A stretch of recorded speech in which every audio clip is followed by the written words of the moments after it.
Good morning students. आज हम करेंगे कि टैली में कॉस्ट सेंटर्स को यूज़ कैसे करते हैं।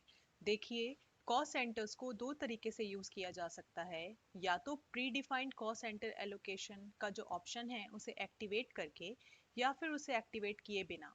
आज हम करेंगे कि टैली में कॉस्ट सेंटर्स को यूज़ कैसे करते हैं, वो भी pre defined cost centre allocation के ऑप्शन को एक्टिवेट किए बिना। तो चलिए शुरू करते हैं। सबसे पहले, जिस भी कंपनी में हमें कॉस्ट सेंटर यूज़ करना चाहते हैं, हम उस कंपनी को ओपन कर लेंगे और उसके बाद गेटवे ऑफ टैली पे आपको पता है कि हमें कुछ भी एक्टिव करना है, कोई भी फीचर, तो हम जाते हैं F11 पे। F11 पे जाने के बाद हम जाएंगे अकाउंटिंग फीचर्स के ऑप्शन पे। और जब आप यहाँ पे आएंगे तो देखिए यहाँ पे आपको cost and profit centre management का एक ऑप्शन दिख रहा है। वहाँ पे आप मेंटेन कॉस्ट सेंटर्स पर आएंगे और उसे करेंगे यस। जब आप इसे यस करेंगे तो उसके बाद आपको यहाँ पे शो हो रहा है maintain more than one payroll और कॉस्ट कैटेगरी। हम इसे भी कर देंगे यहाँ पे यस।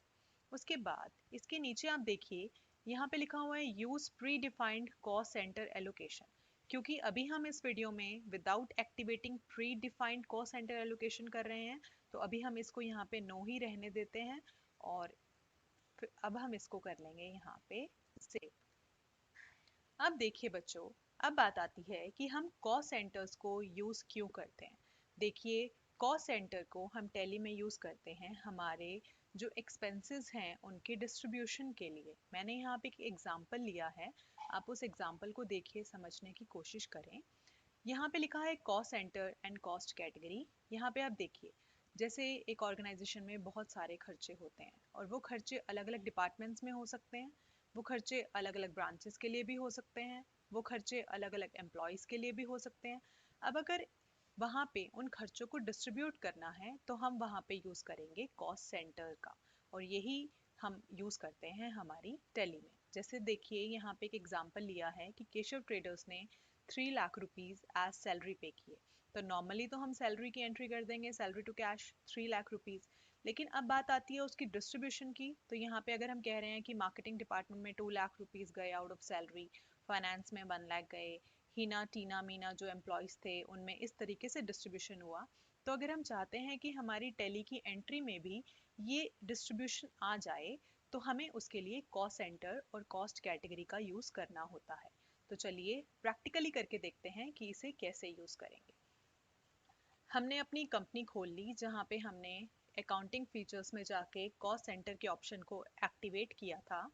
अब हम वापस जाएंगे अकाउंट्स इन्फो। देखिए गेटवे ऑफ टैली में मास्टर्स के अंडर हमें अकाउंट्स इन्फो का ऑप्शन मिल रहा है, तो यहाँ मैंने प्रेस किया ए। और यहाँ पे दो ऑप्शंस हमें दिख रहे हैं, एक दिख रहा है कॉस्ट कैटेगरी का और दूसरा कॉस्ट सेंटर्स का। तो सबसे पहले हम कॉस्ट कैटेगरी बनाते हैं, तो यहाँ पे मैंने प्रेस किया ओ। जब ओ प्रेस हुआ तो दो ऑप्शंस आए, सिंगल कॉस्ट कैटेगरी या फिर मल्टीपल कॉस्ट कैटेगरी। क्योंकि हमारा जो एग्जाम्पल था उसमें हमने दो कैटेगरीज ली हैं, डिपार्टमेंट और एम्प्लॉयज़ की, तो हम यहाँ पे मल्टीपल कॉस्ट कैटेगरी का यूज़ कर लेते हैं। तो हम गए क्रिएट पे, तो मेरे सामने ये पेज ओपन हुआ।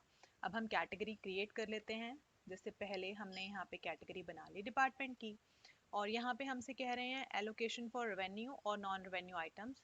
तो हम यहाँ पे रेवेन्यू आइटम्स को यस करते हैं और नॉन रेवेन्यू को नो करते हैं। उसके बाद हमारी जो नेक्स्ट कैटेगरी थी वो थी एम्प्लॉयज़ की, और यहाँ पे भी सेम यस और नो करके हमने इस पेज को कर लिया एक्सेप्ट। कॉस्ट कैटेगरी बन गई। अब हम बनाते हैं कॉस्ट सेंटर्स। और कॉस्ट सेंटर भी क्योंकि हमारे बहुत सारे हैं, तो हम यहाँ पे आ जाएंगे मल्टीपल कॉस्ट सेंटर में क्रिएट के ऑप्शन पे। जब हम क्रिएट के ऑप्शन पे आए तो हमारे सामने ये पेज अपीयर हुआ। अंडर कॉस्ट सेंटर में यहाँ पे ऑल आइटम्स आ रहा है, तो मैंने इसको सेलेक्ट किया। अब देखिए, जब कोई भी कैटेगरी नहीं होती तो प्राइमरी कॉस्ट कैटेगरी पहले से रहती है। तो मैंने यहाँ पे डिपार्टमेंट जो बनाया था, है ना। अब डिपार्टमेंट में हमारे पास दो डिपार्टमेंट्स थे हमारे एग्जाम्पल में, एक मार्केटिंग डिपार्टमेंट। अब ये किसके अंडर है, ये प्राइमरी के अंडर रखते हैं। फिर हमारे पास डिपार्टमेंट में एक और था, वहाँ पे हमने लिया था finance department, same under primary. अगली कैटेगरी थी हमारे पास एम्प्लॉयज़ की। एम्प्लॉयज़ में हमने फर्स्ट एम्प्लॉय था हिना। उसके बाद एम्प्लॉय में ही नेक्स्ट थी हमारे पास टीना, और एम्प्लॉय में ही नेक्स्ट थी हमारे पास मीना। तो इस तरीके से यहाँ पे हमने ये हम जो भी हम कॉस्ट सेंटर बनाना चाहते थे हमने बना लिए, और कंट्रोल ए से ये पेज मैंने यहाँ पे सेव कर लिया। अगर आप देखना चाहते हैं कि हमने कौन कौन से कॉस्ट सेंटर्स बनाए तो हम डिस्प्ले में जा करके उनको देख सकते हैं। डिस्प्ले में ऑल आइटम्स, और ये देखिए जो जो हमने कॉस्ट सेंटर क्रिएट किए थे वो यहाँ पे बन चुके हैं। अब हम ये देखेंगे कि किस तरीके से जो हमारा सैलरी का पेमेंट था वो कैसे डिस्ट्रीब्यूट हो जाता है, क्योंकि अब हम कॉस्ट सेंटर बना चुके हैं, है ना। तो अब हम चलेंगे अकाउंटिंग वाउचर्स में, और अकाउंटिंग वाउचर्स में जाने के बाद अब हमारी पेमेंट की एंट्री है तो हम जाएंगे F5 में, और पेमेंट की एंट्री के लिए हम सैलरीज टू कैश, तो सैलरी की लेजर बना लेते हैं, Alt+C, और यहाँ पे सैलरी की लेजर बना ली। ये है हमारा इनडायरेक्ट एक्सपेंस, तो यहाँ पे आ गया, इसको सेलेक्ट कर लिया। यहाँ देखिए cost centres are applicable, yes. अगर ये न हुआ तो कॉस्ट सेंटर जो हमने एक्टिवेट किया है, जो हमारा फीचर है कॉस्ट सेंटर को अकाउंटिंग फीचर्स में जाके, वो काम नहीं करेगा, डिस्ट्रीब्यूशन नहीं होगा। तो यहाँ पे हमने इसको कर लिया एक्सेप्ट। अब सैलरी की जो पेमेंट थी वो थी 3 लाख रुपीज़, इसको हमने यहाँ पे लिख दिया। और अब पूछ रहा है कि 3 लाख को हम डिस्ट्रीब्यूट कैसे करें। तो हमने एग्जाम्पल में देखिए, हमारे एग्जाम्पल में यहाँ पे था कि डिपार्टमेंट वाइज 2 लाख 1 लाख थी, और एम्प्लॉय वाइज 2,50,000 थी। ठीक है, तो कॉस्ट एंड कैटेगरी में आया डिपार्टमेंट, और कॉस्ट सेंटर में क्या लें, डिपार्टमेंट में मार्केटिंग, और यहाँ पे हमने लेना था 2 लाख, है ना। और फिर उसके बाद फाइनेंस सेलेक्ट किया, ये आ गया लेफ्ट ओवर अमाउंट 1 लाख का। फिर नेक्स्ट कैटेगरी क्या थी, एम्प्लॉय की। एम्प्लॉय में हिना, हिना का कितना लिखा था, 2 लाख, ठीक है ना। और मीना, उसका कितना लिखा था, 50,000। टीना, उसका कितना लिखा था, 50,000। तो देखो इस तरीके से हमारी सारी एलोकेशन हो गई ना, हमने यहाँ पे लिख दिया। और देखो यहाँ पे एंट्री में भी सैलरी के नीचे ये सारी डिटेल आ गई, 3 लाख का डिस्ट्रीब्यूशन आ गया। ठीक, तो यहाँ पे हमने, ये हमारी एंट्री हो गई, चाहे तो नरेशन दे सकते हैं, और हमने इसको कर लिया एक्सेप्ट। ओके, अब यहाँ पे तो हमने एंट्री कर दी।